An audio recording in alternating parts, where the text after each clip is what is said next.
it's time to make a tooth fairy pillow. So what I have here is my 2 teeth pieces, as you can see there.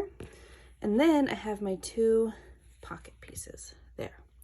So the first thing that we need to do is turn these pocket pieces right sides facing, like that. And we are going to stitch these down this side, down this side, down this side. Okay, so I will do that and then we will continue. All right, we are sewn now down here, here, and here. So now we have to turn this piece out so that the right sides are facing out. We're just gonna give it a quick flip like that. Try to get the corners pressed out as best you can. If you have a pointy tool, that's helpful. Also, if you snip the corners, I didn't do that on this one, but if you do snip the corners, just clip the corners off. It'll, you know what? Let's just do that really fast. When I say snip the corners, you see the corner there. All I'm gonna do is take this and be very careful to not cut through the stitching, but just clip that corner off so that the point of the corner can really show through. Again, make sure you're very careful. Close your rotary cutter if you're using that when you're done. Make sure you don't clip through the stitching, or else you'll have some funky stitching happening. And I'm gonna get a little pointy thing. I keep a variety of pointy tools around. Let's see, I'm gonna use a teeny tiny little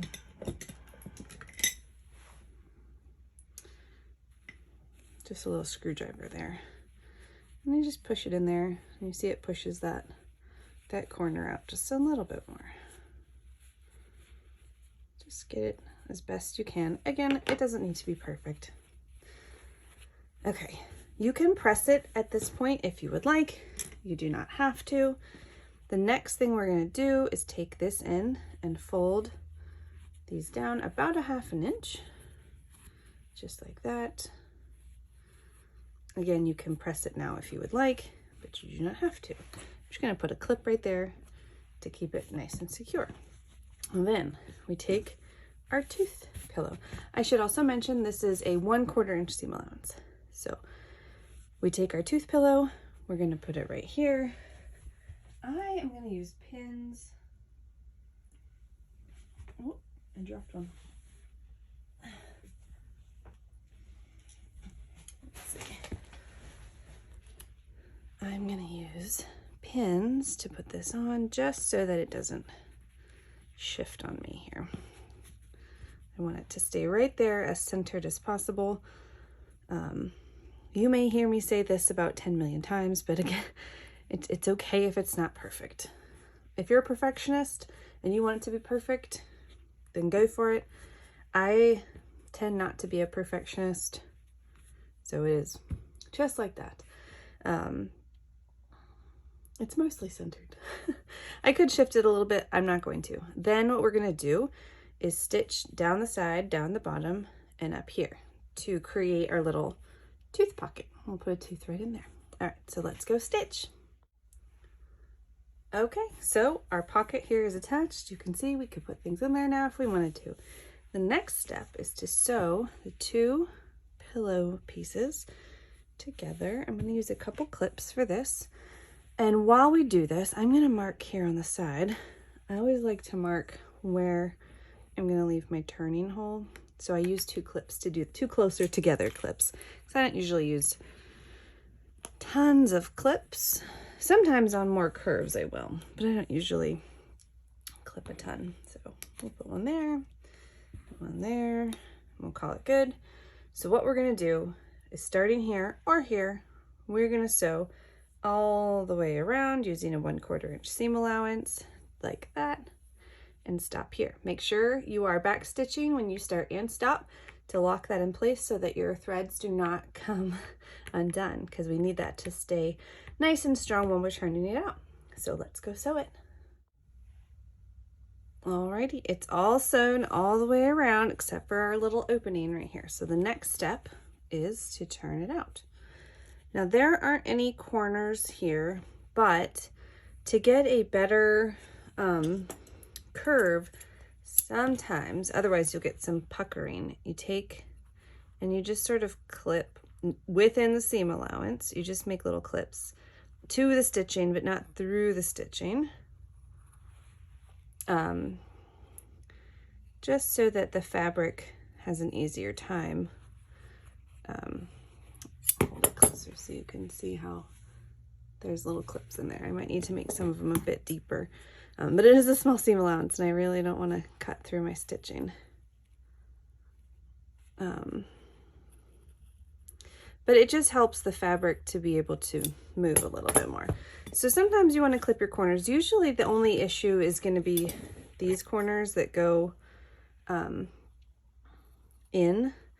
The out corners aren't usually as much of an issue, but you can clip all the corners if you feel like that makes it easier for you.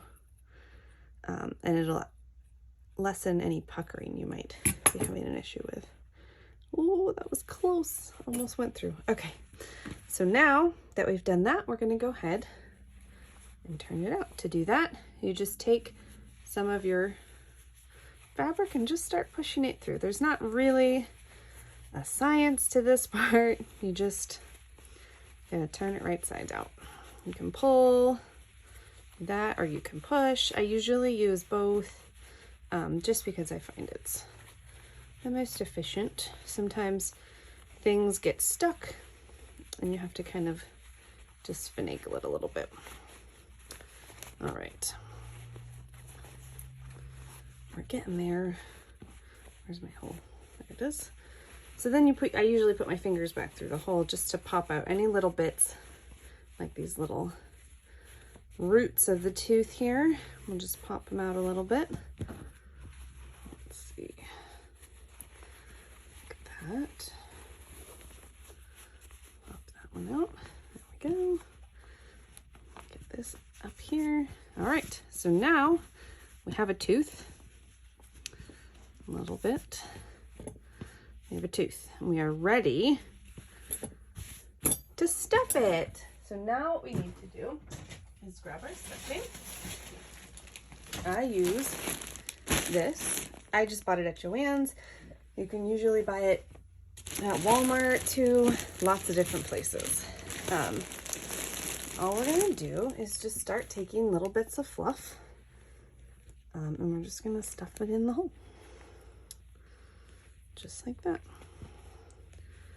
Just start putting it in. Sometimes it will resist you, but once we start getting stuffing in there, it'll go a little bit easier.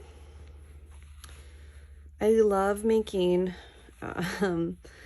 little tooth pillows for my kids. I think they've probably each had about 4 over time, just because they're so much fun to make. You can make them in all different shapes and sizes. I thought this one was really fun as a tooth. My kids really liked the ones I made them that were tooth shaped because it was, you know, on theme and whatnot. But you can make tooth fairy pillows any shape you want. I made my son a dinosaur one time, and it had like little dinosaur scales and stuff running up and down the back and down the tail, and that was super fun. But it's a fun thing to do, and it makes it, I feel like it makes it a little bit more special for them when they do lose it because it's a special event. Also, I usually end up losing them, which is the other reason they've had so many. Don't be mad at me. I lose things very easily. It just is what it is. You know, I just am not great at keeping track of things around my house sometimes. So sometimes instead of trying to look for them, I just make a new one. I'm very thankful that I can do that. If you needed to, even if you don't have a sewing machine, this is a great project for hand sewing, or even teaching, a younger kid if they wanted to sew, if they wanted to make their own tooth fairy pillow. This would be a great project for hand stitching because you know, you could even scale it down and make it smaller, but it's nice and simple. The seams aren't too curvy or challenging. Nothing really, it's very beginner friendly. Or even if you wanted to teach somebody on a sewing machine, this is a great project. And it would be a really fun craft. My daughter recently is obsessed with starting her own company of some sort, and she always likes to do all these like art projects, and she wants to sell necklaces and do all of these things, which, I mean, I love the entrepreneurial spirit and I don't want to dissuade her, but I'm also trying to encourage her to consider that if people aren't buying what she's making, then maybe she should reconsider what she's making. But again, this is a fabulous beginner project. It would be super cute for markets and things like that. And it's time efficient to make for the most part. All right. I'd say that's pretty well stuffed. You could get a little more in there, but I don't know, maybe I'll just put a tiny little bit more. Just a little bit. Nope, a little bit more than that. I also have a lot of fun. One of the testers for this pattern embroidered like a little face. It's adorable, and I can't wait for y'all to see it. It's so cute. But I also like messing or playing around with the different fabrics and like having one main and then like an accent fabric. It's great for busting scraps. But yeah. So we are done with this part. The next part is, oops, we have to sew our hole closed. Coffee is sitting on my needle. All right, so you need a needle and thread, basic sewing things. Stick that in there real quick. To close this, first, the seam allowance should be preserved from where we stitched earlier. Just make sure you tuck in anything that's wanting to kind of be rebellious. And then you take your needle and thread. We're going to tie a knot. I was taught to tie a knot by bringing the thread, you can kind of see, like that. So it's just looped around my finger. And then I loop it around one more time. And then I wiggle it and I pull it and I pull it down, and it creates this little knot.